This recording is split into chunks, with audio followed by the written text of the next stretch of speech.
हरिओम। पुरुषोत्तम मास की शुक्ल पक्ष की एकादशी का नाम पद्मिनी एकादशी।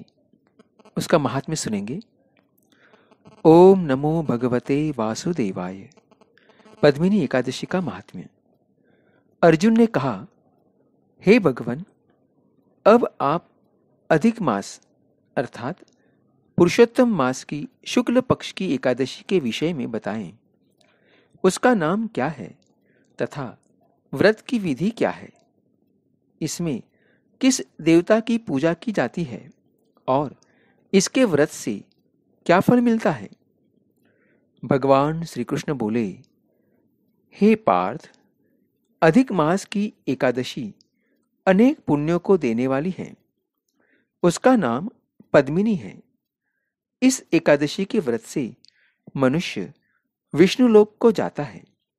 यह अनेक पापों को नष्ट करने वाली तथा मुक्ति और भक्ति प्रदान करने वाली है। इसके फल व गुणों को ध्यानपूर्वक सुनो। दशमी के दिन व्रत शुरू करना चाहिए। एकादशी के दिन प्रातः नित्य क्रिया से निवृत्त होकर पुण्य क्षेत्र में स्नान करने चले जाना चाहिए। उस समय गोबर, मृत्तिका अर्थात मिट्टी, तिल, कुश तथा आम्ल की चूर्ण से यानी आंवले के चूर्ण से विधि पूर्वक स्नान करना चाहिए। स्नान करने से पहले शरीर में मिट्टी लगाते हुए उसी से प्रार्थना करनी चाहिए, हे मृत्तिके, मैं तुमको नमस्कार करता हूं। तुम्हारे स्पर्श से मेरा शरीर पवित्र हो। समस्त औषधियों से पैदा हुई और पृथ्वी को पवित्र करने वाली तुम मुझे शुद्ध करो। ब्रह्मा के थूक से पैदा होने वाली तुम मेरे शरीर को छूकर मुझे पवित्र करो। हे शंख चक्र गदाधारी देवों के देव जगन्नाथ, आप मुझे स्नान के लिए आज्ञा दीजिए। इसके उपरांत वरुण मंत्र को जपकर पवित्र तीर्थों के अभाव में उनका स्मरण करते हुए किसी तालाब में स्नान करना चाहिए। स्नान करने के पश्चात स्वच्छ और सुंदर वस्त्र धारण करके संध्या तर्पण करके मंदिर में जाकर भगवान की धूप, दीप, नैवेद्य, पुष्प, केसर आदि से पूजा करनी चाहिए। उसके उपरांत भगवान के सम्मुख नृत्य गान आदि करें। भक्तजनों के साथ भगवान के सामने पुराण की कथा सुननी चाहिए। अधिक मास की शुक्ल पक्ष की पद्मिनी एकादशी का व्रत निर्जल करना चाहिए। यदि मनुष्य में निर्जल रहने की शक्ति न हो तो उसे जल पान का या अल्पाहार से व्रत करना चाहिए। रात्रि में जागरण करके नाच और गान करके भगवान का स्मरण करते रहना चाहिए। प्रतिपहर मनुष्य को भगवान या महादेव जी की पूजा करनी चाहिए।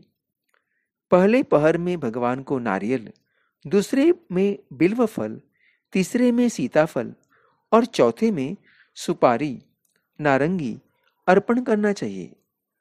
इससे पहले पहर में अग्नि होम का, दूसरे में वाजपेय यज्ञ का, तीसरे में अश्वमेध यज्ञ का और चौथे में राजसूय यज्ञ का फल मिलता है। इस व्रत से बढ़कर संसार में कोई यज्ञ, तप, दान या पुण्य नहीं है। एकादशी का व्रत करने वाले मनुष्य को समस्त तीर्थों और यज्ञों का फल मिल जाता है। इस तरह से सूर्योदय तक जागरण करना चाहिए और स्नान करके ब्राह्मणों को भोजन कराना चाहिए। इस प्रकार जो मनुष्य विधि पूर्वक भगवान की पूजा तथा व्रत करते हैं, उनका जन्म सफल होता है और वे इस लोक में अनेक सुखों को भोगकर अंत में भगवान विष्णु के परम धाम को जाते हैं। हे पार्थ, मैंने तुम्हें एकादशी के व्रत का पूरा विधान बता दिया। अब जो पद्मिनी एकादशी का भक्ति पूर्वक व्रत कर चुके हैं, उनकी कथा कहता हूं। ध्यानपूर्वक सुनो। यह सुंदर कथा पुलत्स्य जी ने नारद जी से कही थी। एक समय कार्तवीर्य ने रावण को अपने बंदी गृह में बंद कर लिया। उसे मुनि पुलत्स्य जी ने कार्तवीर्य से विनय करके छुड़ाया। इस घटना को सुनकर नारद जी ने पुलत्स्य जी से पूछा, हे महाराज, उस मायावी रावण को, जिसने समस्त देवताओं सहित इंद्र को जीत लिया, कार्तवीर्य ने किस प्रकार जीता, सो आप मुझे समझाइए। इस पर पुलत्स्य जी बोले, हे नारद जी, पहले कृतवीर्य नामक एक राजा राज्य करता था। उस राजा को 100 स्त्रियां थीं। उसमें से किसी को भी राज्यभार संभालने वाला योग्य पुत्र नहीं था। तब राजा ने आदरपूर्वक पंडितों को बुलवाया और पुत्र की प्राप्ति के लिए यज्ञ किए, परंतु सब असफल रहे। जिस प्रकार दुखी मनुष्य को भोग नीरस मालूम पड़ते हैं, उसी प्रकार उसको भी अपना राज्य पुत्र बिना दुखमय प्रतीत होता था। अंत में वह तप के द्वारा ही सिद्धियों को प्राप्त जानकर तपस्या करने के लिए वन को चला गया। उसकी स्त्री थी हरिश्चंद्र राजा की पुत्री प्रमदा, ये उनकी स्त्री थी कार्तवीर्य की। उसकी स्त्री भी वस्त्रालंकारों को त्याग कर अपने पति के साथ गंधमादन पर्वत पर चली गई। उस स्थान पर इन लोगों ने 10,000 वर्ष तक तपस्या की, परंतु सिद्धि प्राप्त न हो सकी। राजा के शरीर में केवल हड्डियां रह गई। यह देखकर प्रमदा ने विनय सहित महासती अनुसया से पूछा, मेरे पतिदेव को तपस्या करते हुए 10,000 वर्ष बीत गए, परंतु अभी तक भगवान प्रसन्न नहीं हुए हैं जिससे मुझे पुत्र प्राप्त हो। इसका क्या कारण है? इस पर अनुसुया बोली कि अधिक मास अर्थात पुरुषोत्तम मास में, जो कि 36 महीने बाद आता है, उसमें 2 एकादशी होती है। इसमें शुक्ल पक्ष की एकादशी का नाम पद्मिनी और कृष्ण पक्ष की एकादशी का नाम परमा है। उसके व्रत और जागरण करने से भगवान तुम्हें अवश्य ही पुत्र देंगे। इसके पश्चात अनुसया जी ने व्रत की विधि बतलाई। रानी ने अनुसया की बतलाई विधि के अनुसार एकादशी का व्रत और रात्रि में जागरण किया। इससे भगवान विष्णु उस पर बहुत प्रसन्न हुए और वरदान मांगने के लिए कहा। रानी ने कहा, आप यह वरदान मेरे पति को दीजिए।